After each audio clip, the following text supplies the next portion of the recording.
Friends, பாருங்க உளுந்தங்களி, பாருங்க உளுந்தங்களி எல்லாருமே சாப்பிட்லாம். வயசானது, சின்ன பிள்ளைய.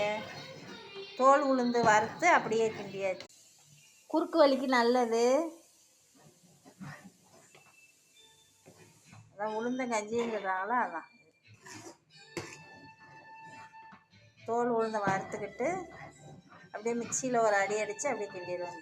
கட்டி படாமல் கிண்டணும். எதுவுமே சாப்பிடாம காலையில் வெறும் வயிற்றுல இதை சாப்பிடணும். நல்லது உடம்புக்கு. சர்க்கரை தான் போடுறேன் நான் இன்னைக்கு. இனிப்புக்கு தகுந்தாப்புல போட்டுக்கோங்க. உங்களுக்கு எவ்வளோ இனிப்பு வரணுமோ அவ்வளோ போட்டுக்கோங்க.